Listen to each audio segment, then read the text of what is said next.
What do you have to lose right now? I just think people are scared to fail. Being able to understand what it means to have to wait, to be patient. You're listening to the Yash and Company podcast. Hey everyone, this is Yashanka Chalasani, otherwise known as Yash, and you are listening to another episode of the Yash and Company podcast. This is a show where we learn from the world's best 20 and 30-year-olds. These individuals span all sorts of different industries and sectors, whether they're professional athletes, people on the Forbes 30 under 30 list, or even nonprofit founders. These people do it all. And on today's show, we're joined by another Madison, Alabama native like myself, Fred Daso. And before I read a little bit of Fred's bio and introduce him, I just want to say thank you for listening to another episode of the podcast. Whether you're listening to this on YouTube, Spotify, or Apple Podcasts, just give us a like, review, or a comment. It's a little thing that goes a long way for us. So thank you for supporting all things Yash and Company. So who is Mr. Frederick Daso? Mr. Daso has obtained his bachelor's and master's degrees in aerospace engineering from MIT. He's a recipient of the 2018 National Defense Science and Engineering Graduate Fellowship.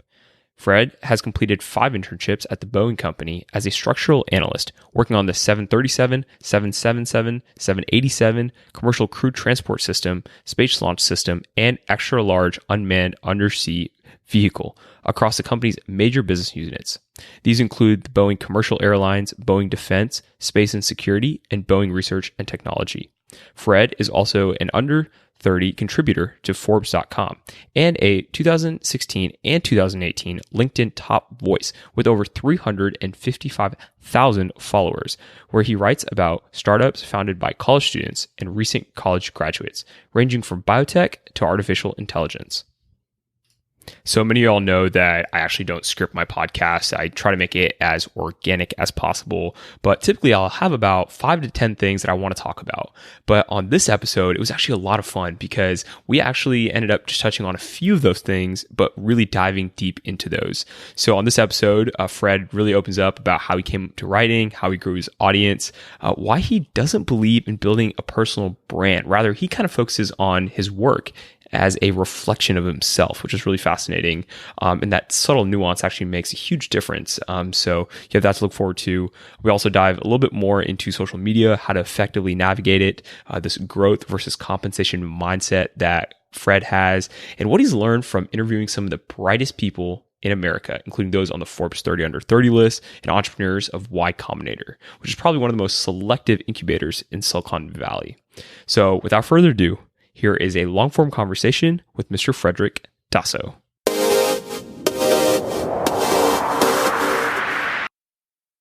This is Yash. I am in Houston, Texas, recording this episode with Mr. Frederick Daso. Fred is joining us from LA. So Fred, thanks for being on the show, man.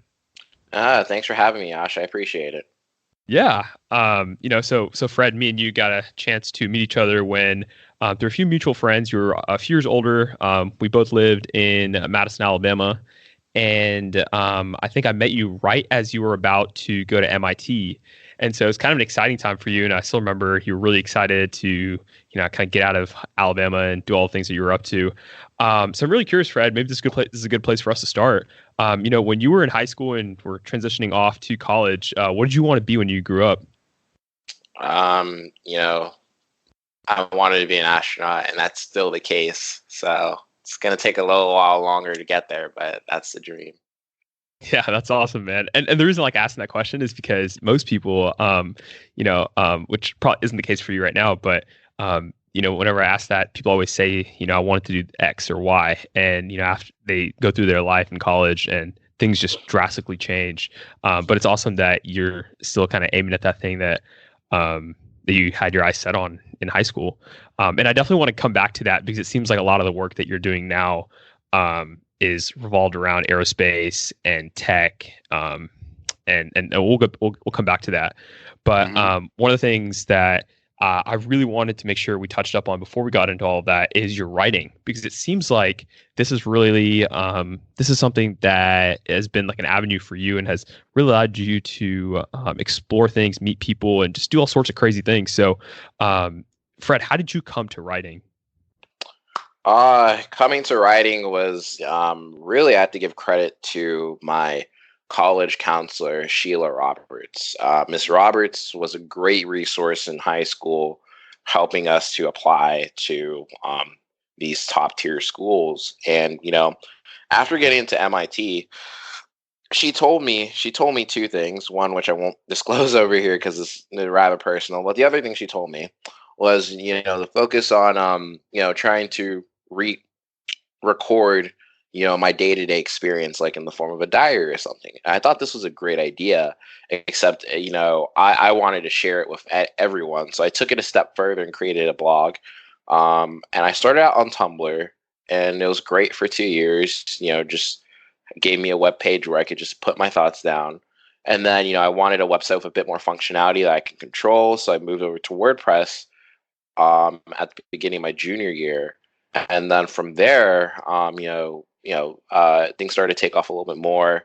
And what happened professionally, where I took off professionally, was getting the opportunity to write for LinkedIn's Campus Editor program. So for those who don't know, the Campus Editor program is LinkedIn working with college students to get their peers on their campuses as well as themselves to write and share content on LinkedIn and make it relevant for college students to use.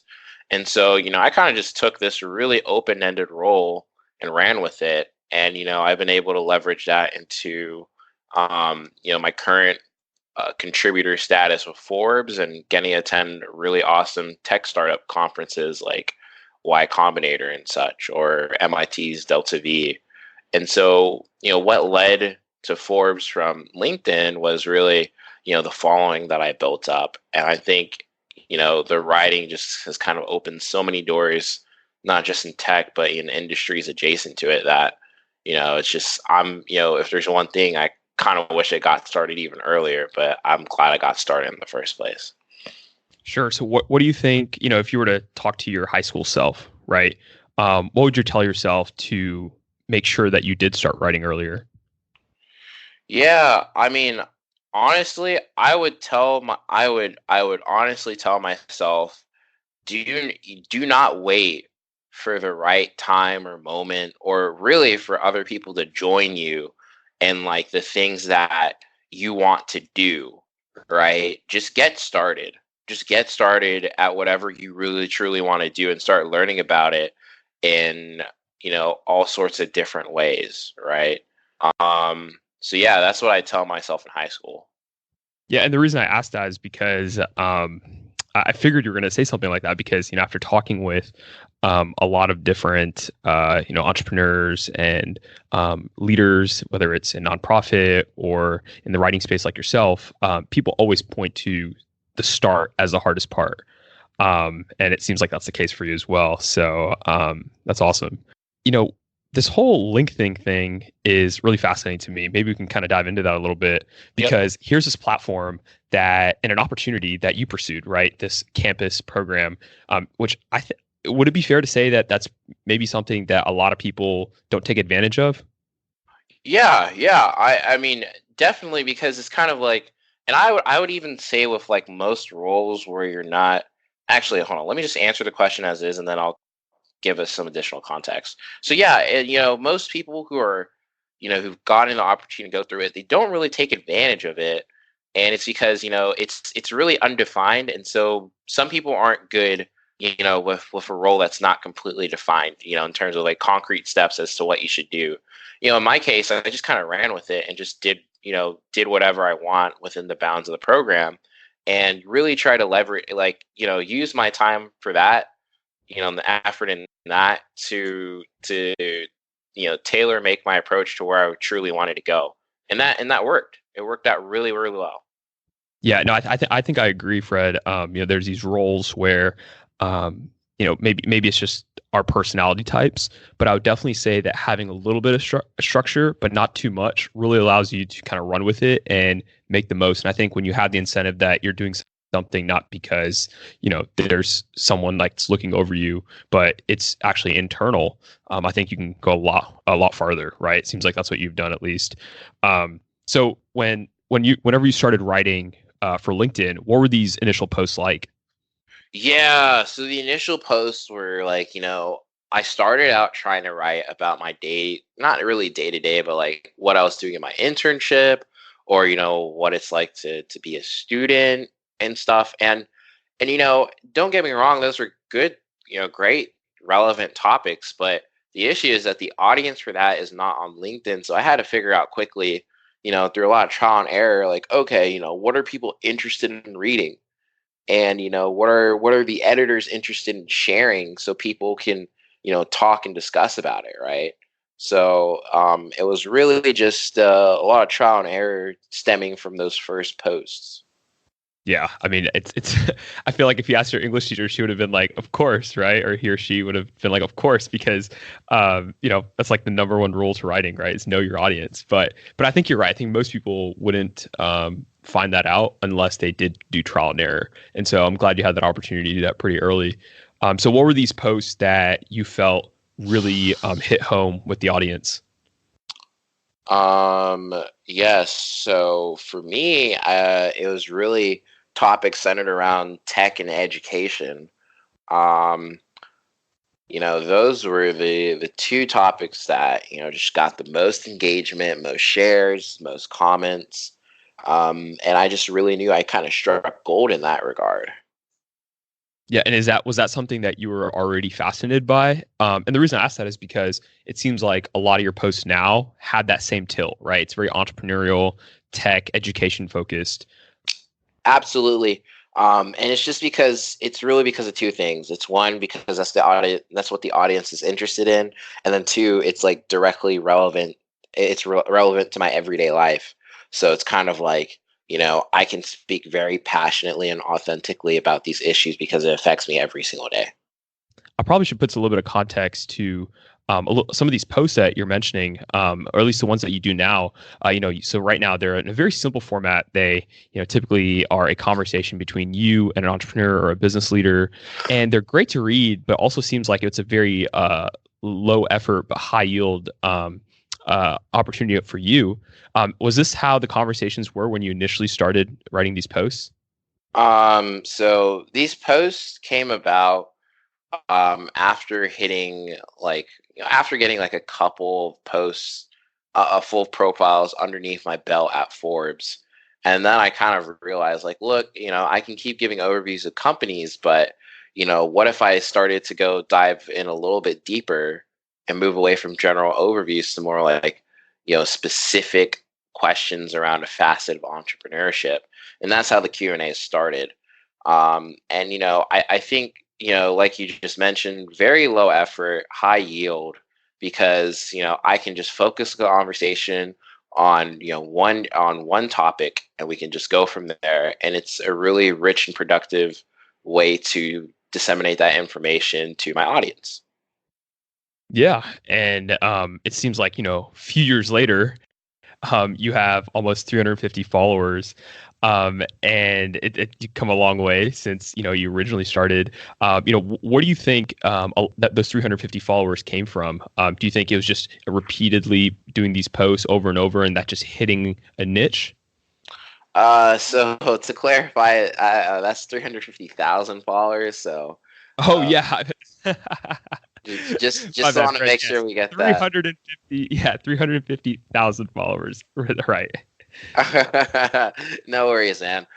Yeah, but to answer your question, a lot of it really came from really just getting the niche, the niche right, and it was more about so a lot of the growth happened before I started writing for Forbes, and it continued on after because like I was selected as a LinkedIn top voice in 2016 and 2018.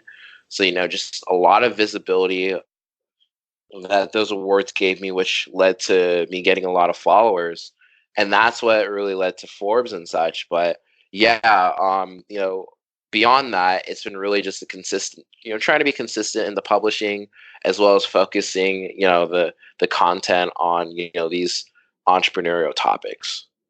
Sure. So it seems like you've leveraged both platforms to grow your individual brand. And by platforms, I'm talking about LinkedIn and Forbes simultaneously. Would that be appropriate to say?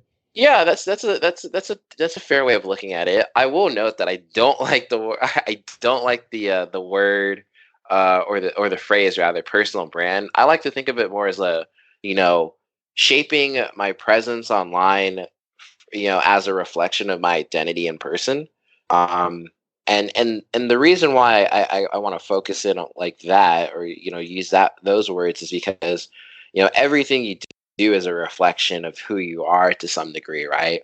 And so you want to make sure that you create content. In this case, I write on topics that reflect what I care about, and also and if I do that and do it well, it will resonate with my audience. So I'm not really concerned primarily with how people necessarily perceive my work up front. I'm more concerned about, am I reflecting what I truly want to get out there for people to understand, right?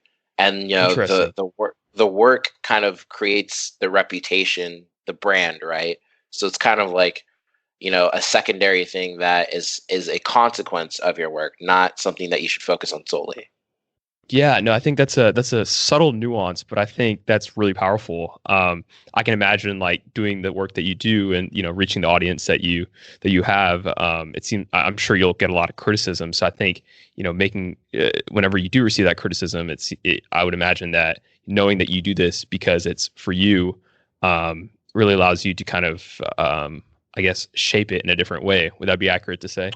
Yeah, it's very accurate, and I'm glad you caught the nuance there, because I think that's all you hear online is just personal branding, this and that, and I don't want to derail the discussion here. That's a whole another topic, but it's really about if I'm creating something, of course I always have my audience in mind, but when I go back and look at what I read in the past, it's kind of like, is this something that reflects especially if it's a past piece of work, is it something that accurately reflects how I felt at the time or who I am, right? And I feel like if you're so focused on the personal brand, you're going to be creating for the wrong reasons. You're going to be engaging your your your audience on the wrong premise, and you're not going to create things that you can go back and look back upon and say, like, no, that was what I wanted to create because it was for me, right? Um, Yeah.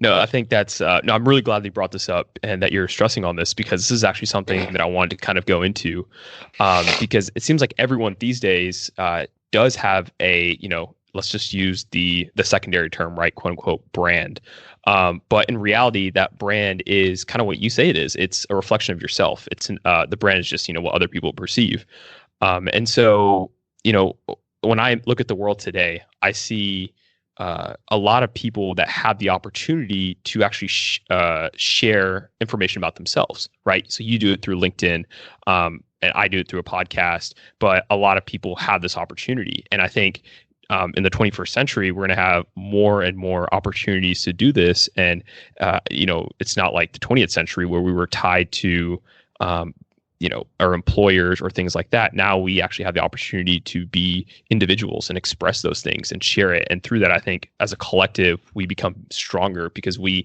voice our individual opinions. But yeah, the reason I wanted to bring that up is because this kind of leads to social media and why social media is so powerful, right? And why we're so drawn to social media. Everyone has these quote unquote platforms where they can reflect themselves. So with that, there's a lot of consequences that also come up.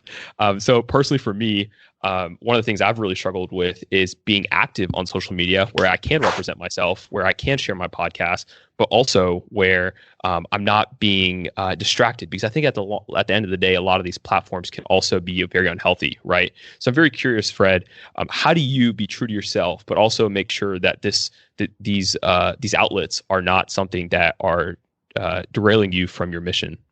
Yeah, you just asked $1 million question, and this is actually something that I feel like I've arrived at towards a solution, and it's really about being thoughtful about how you use social media.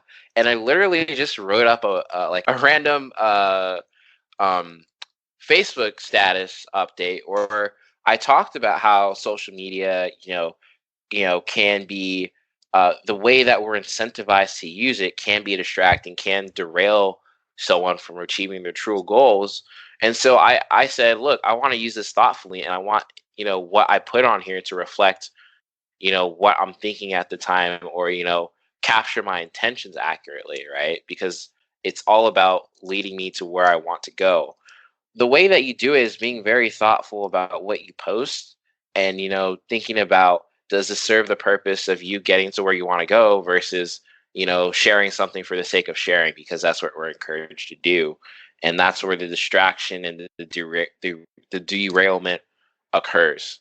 Um, and so, for me, practical steps, like, for instance, as much as I like to talk about tech and, entrepreneurship and venture capital, other things I like to talk about are like some interesting social issues, right? So I've started, and I'm not trying to see if I can launch this pretty soon, but a weekly post on my blog where I'll share an article the previous day on Facebook and get comments and, thoughts as to like what other people or think about a particular issue that I think is interesting that should be discussed. And then I'll write a blog post the next day on my blog explaining my take or the various takes that were presented to me, and, trying to see, where does the discussion lead. And so, that kind of solves the problem for me in case of, like, I care about these issues and I'm trying to find an outlet to talk to them. So yeah, that's just like one specific example of what I'm talking about. Using social media with intention to avoid getting derailed by it in the first place. Sure, but you kind of mentioned as you're explaining that the only way that you can actually stay relevant on these platforms is that, or on these outlets, right, like social media, like Instagram, Facebook, Twitter, is that you have to constantly post. And it seems like the way these programs are built, they're actually, if you're not posting, they actually hurt you, right? The algorithms basically, if you post more often, then you'll probably be seen more often by people, and that's just really discouraging for someone like me who my solution to this whole thing has actually been to delete Instagram, delete Facebook, and to delete LinkedIn during the weekdays. And I typically get it on the weekends to kind of recap to see what my friends are doing. But for someone like you who has such a large following, I feel like you have to be active. Have you found yourself to be distracted? And if so, like, what have you kind of done in your day-to-day life to make sure that those things aren't distracting you?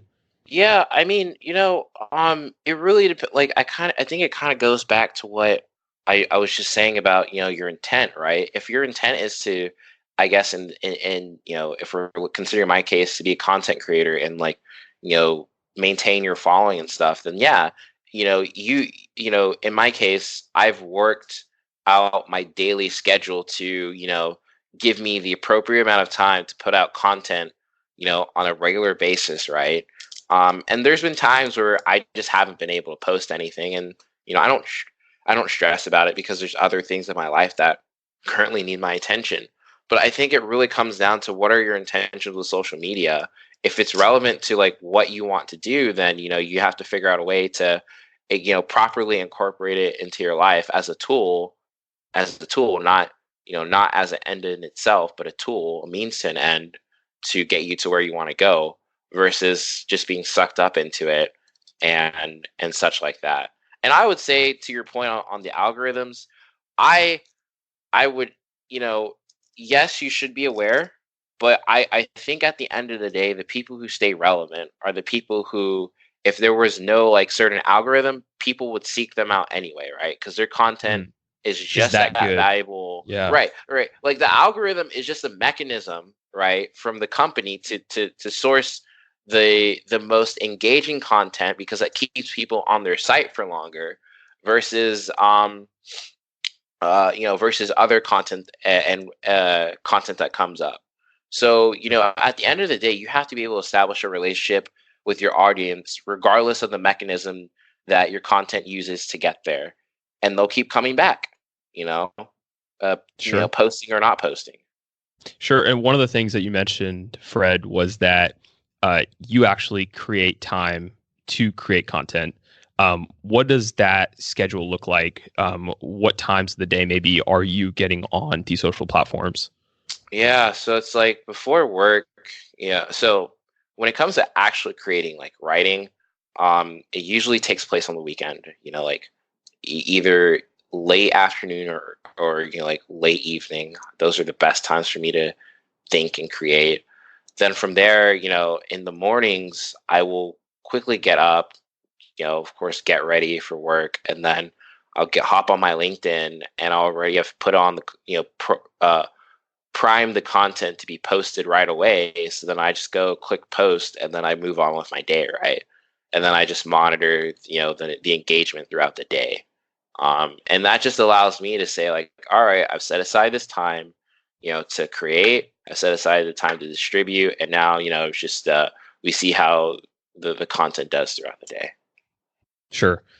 So it's not so what I'm hearing is there's some set times on the weekends, first thing whenever you're going to post in the morning, but throughout the day you'll check once in a while. But apart from that, you're not really doing anything else. Maybe Tuesday through Friday or whatnot. Is that right?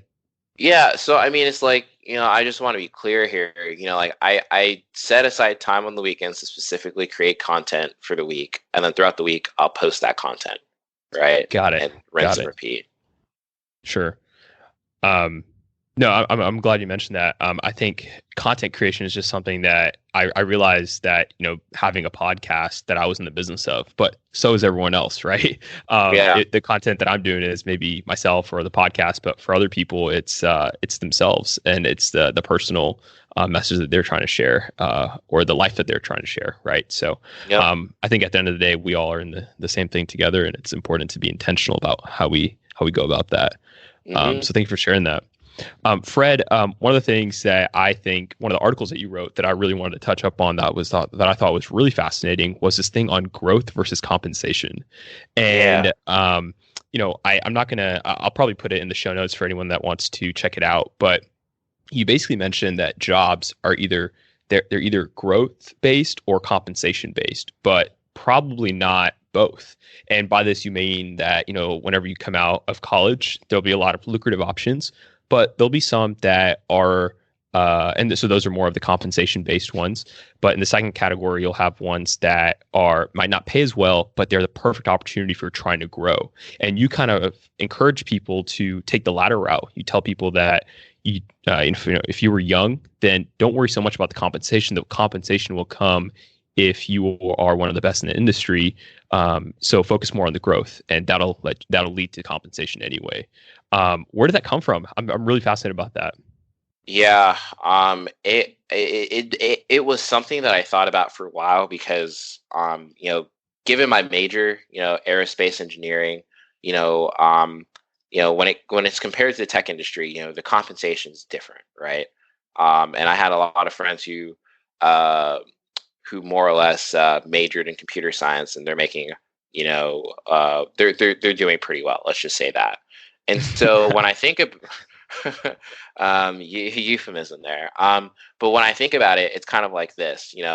There's when it comes to growth versus compensation, you have to consider the lifestyle that comes with either option, right?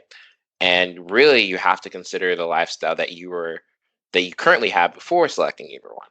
So what I mean by this is that, if you pick a role where you're highly, highly compensated, a lot of your effort is going to be directed towards maintaining that lifestyle that compensation affords you, right? And so, you might not be able to have the opportunity to focus so heavily on your growth and pursuing new opportunities because you've become attached to the lifestyle that that highly compensated role affords you. And I mean it's just literally lifestyle creep, right? And it's a very quick thing to get used to. And I've just heard a lot of people who are way older and way wiser than me note this, and they see this all the time in people my age, right?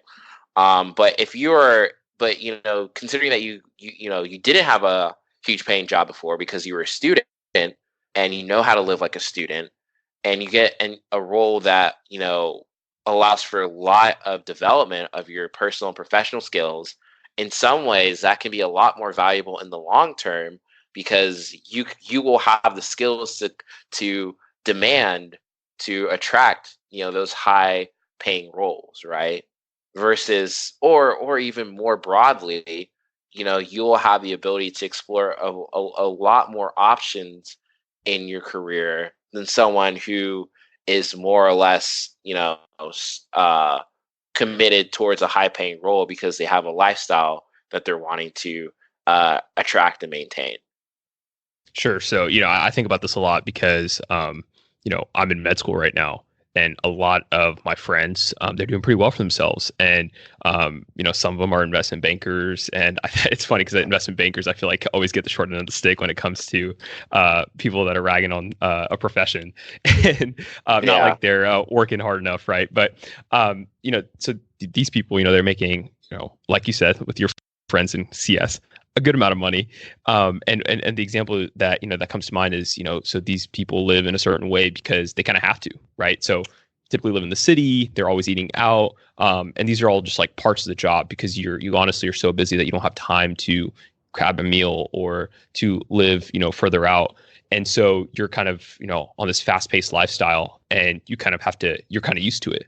Whereas, if you're making half of what they make and you're kind of making ends meet, if you will, you have something much bigger that you're going after. And because you start off within that, within a humble means, you can, whenever you do get that extra paycheck or that opportunity, you end up cherishing it more. Is that what I'm hearing? Yeah. I think that's, you're getting at the gist of it here. So before I go on, I just want to clarify, again, growth versus compensation is incredibly dependent on the person. If like you're supporting your family or, like you have student loans to pay, of course it makes sense to take a higher paying role. And that could come at the expense of your professional growth because that role may not include as many opportunities to grow and to challenge yourself versus being told to do one specific thing, right? Because that's what you're being paid for. But moving on from, but putting that aside, yeah, so your example is right. Your example, definitely gets at the heart of my argument here. And, I think it's important that, people realize, and I realized this as a grad student, I wasn't making anywhere, what I'm making now, being in a full-time role. And I learned to live on less, right? I had to. And my quality of life, from then to now it hasn't increased at the same rate as my compensation has increased. So that obviously tells you something that, at some point more money will not make you any more happier. But, if anything, that lower paying, role, in this case, me being a grad student, allowed me the time to pursue writing, professionally and really dive into it with Forbes, which has given me the opportunities that I have now, right? So it's interesting how that works out and how I think that could lead to more. Yeah, no, I think that caveat that you made is very important because for the reasons that you said, but also because I think a lot of advice that we hear, right? It's so generalized, but it has to be. For some people, it just tangibly doesn't make sense, right? So I'm glad that you mentioned that, and I actually forgot to do that. So I'm really appreciative that you did. And then Fred, I wanted to also dive into a different another perspective that I feel like you've had.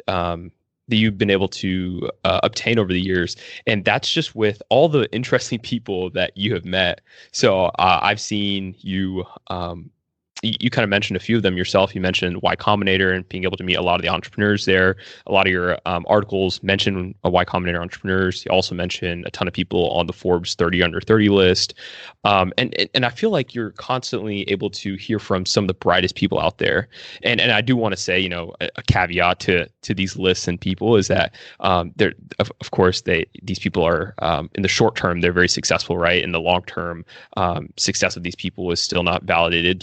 Some of these companies from Y Combinator aren't always successful, just like some of these people on the Forbes 30 under 30 list aren't always successful. But at the same time, you have to admire the fact that in the short amount of time that they've had, they've been very successful and they've been able to stand out to some degree. And I think there's something to admire there. And so I'm really curious, as you've been able to tap into this high achieving, very risk-taking group as well, what have you kind of learned from them that you've been able to apply in your own life?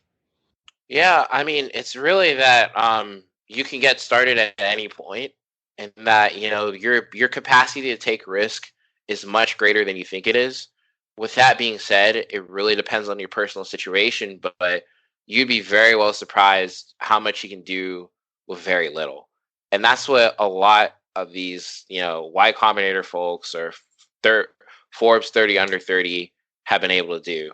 So, it's allowed me to say like, hey, like what I'm doing in my own professional life with this writing is really could lead somewhere, right? So you just pursue it.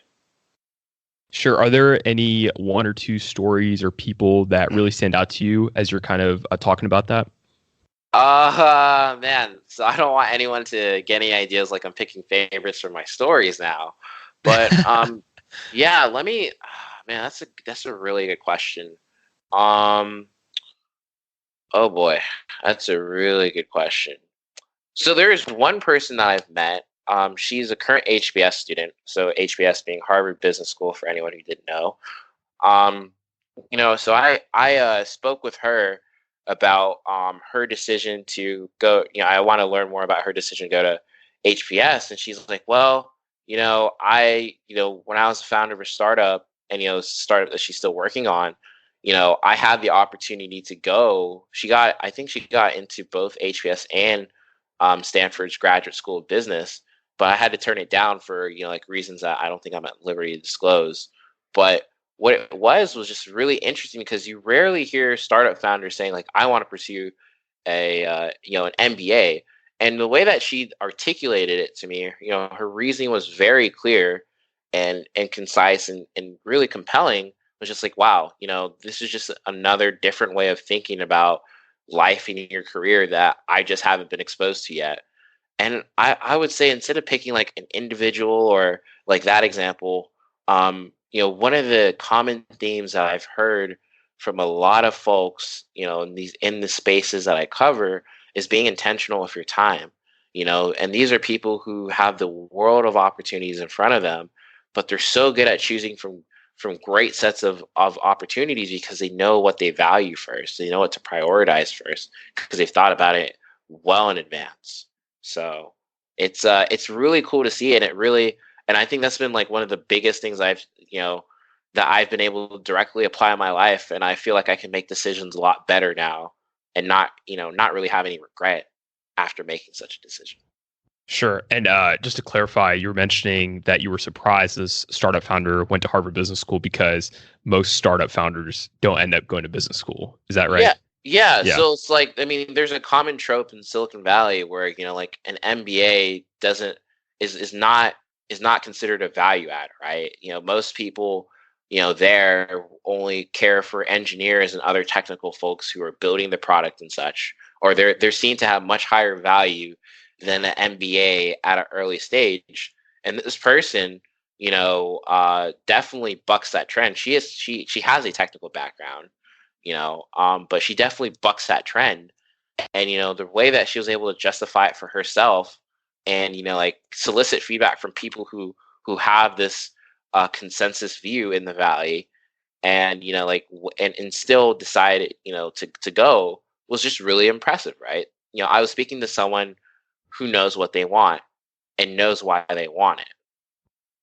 Right. And I think that's one of the most attractive qualities about someone is when you speak to someone, they exude that confidence of knowing themselves and that affects their decision making.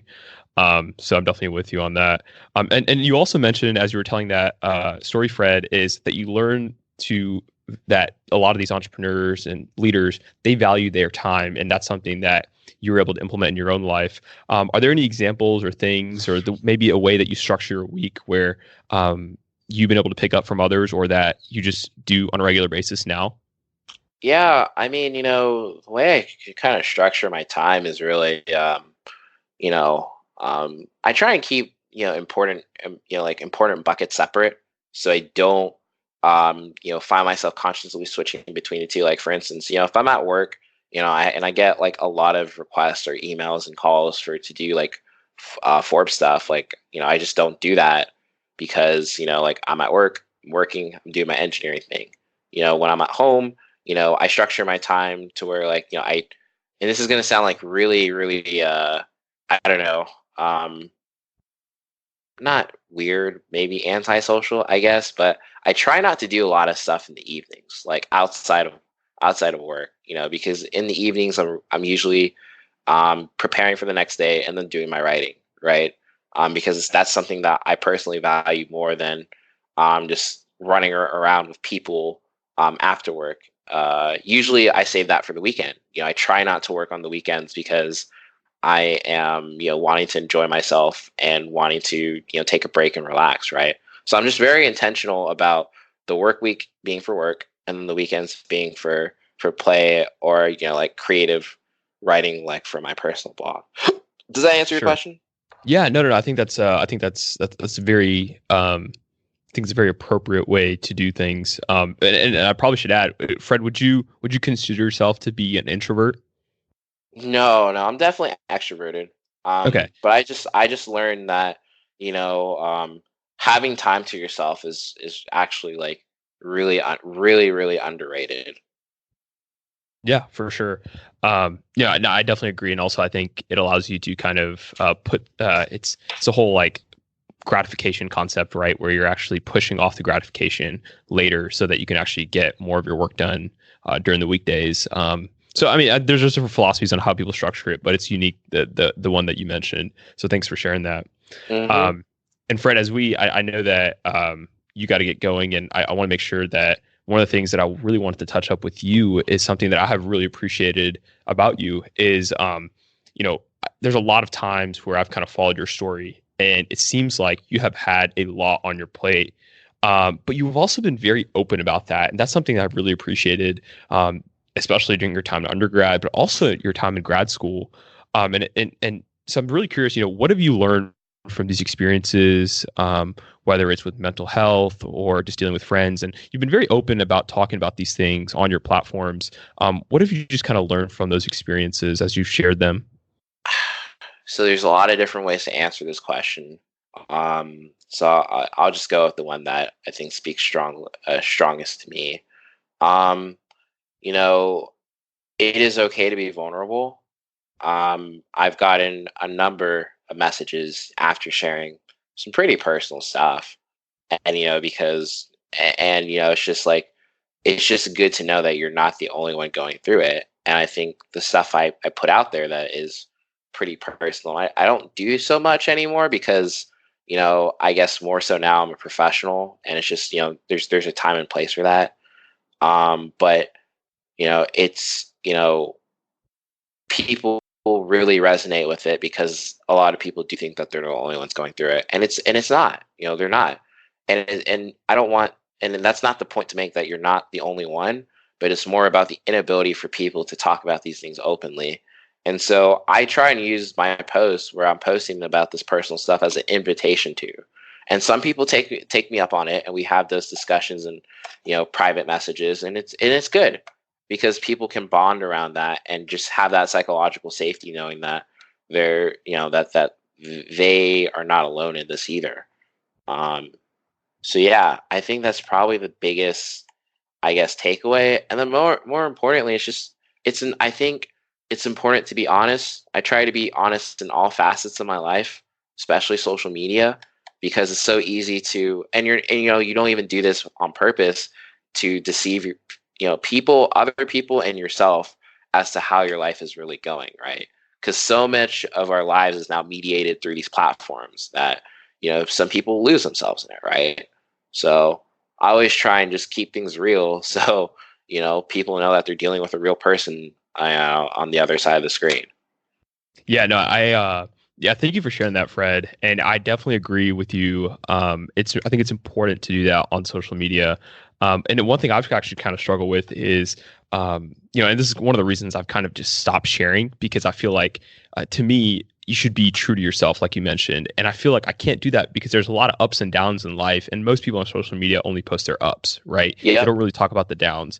But if I were to actually share those downs, it's interesting. There was a study that was done that I can't remember the specifics of it, but the basic thesis was that people that shared positive things ended up getting more likes, right? It's just a human tendency for us to want to read or hear about things that are positive, right? When someone has something that they're struggling with, it's not something that we want to hear about. It's something that, we'd like to share about, or maybe read about if they're a close friend or something, someone we really care about. But if, someone's, a second or third degree friend, we don't really want to take the time to do that.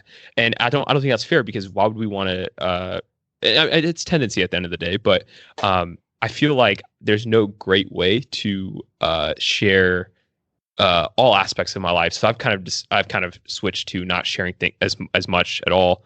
But props to you for keeping it up. And you did mention that now as a professional, you kind of do things a little bit different. So, if you're going through a tough time, what does that look like for you now as you're trying to reach out to people or go through something like that?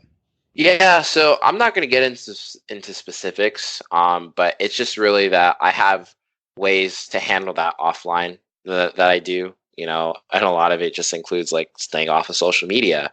If I'm feeling incredibly, charged up about something, if I feel very emotional about one thing or the other, it's just kind of like, I think it was appropriate. It was okay or permissible to post about that kind of stuff when I was a student, but now being a professional and by virtue of that, having a company brand associated with you, I learned to, there's just some stuff that you just, it's better to keep off of social media. And it's not like stuff that, is going to, harm your career or anything. It's just kind of like, your private person is important to protect. Right. So I think that's just kind of what I do now. I will say this though, and I think your perspective on, if I'm not able to show just really all aspects of my life, or even more specifically, even when the bad things happen too, then social media isn't something worth using from your point of view. I agree with that a lot. And I totally get it and understand it.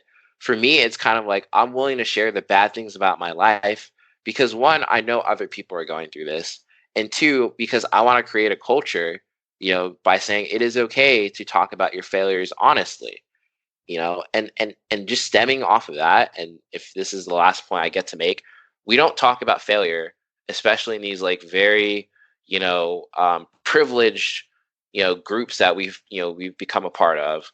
Honestly, it's always dressed up as something that is, you've overcome it. It's in the past, and you can look back on it with well, it wasn't that bad. But I'm really more interested in hearing about what was it? What was the emotional distress like? How did you handle that? Right. How did you save face in front of others, or did you reveal, what was truly going on to your closest confidants or to people in general? Right. I think that's more telling of someone's character than the fact that they overcame failure. Anyone can deal with adversity, but it's, I'm really more interested in, your reaction as you're going through it rather than the fact that you overcame. Sure. Yeah, no, those are some great points, Fred. And I will have a lot to reflect on after this conversation. So thank you for sharing that. Yeah, no, Fred, it's been really exciting to see you kind of grow beyond when I've seen you leave high school to now being in LA and doing all the work that you're doing now.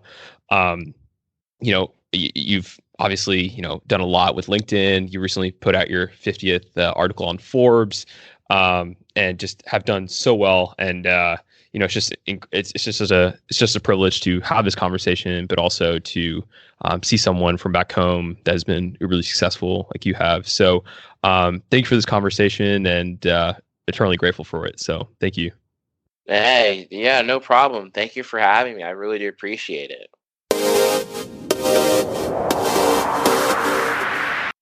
If you like what you heard on the Yash and Company podcast, go ahead and subscribe to stay up to date on all things Yash and Company. If you check out our website at yashandco.com, we'll actually mail you a free sticker if you subscribe. But until next Wednesday, ladies and gentlemen, this is Yash signing out.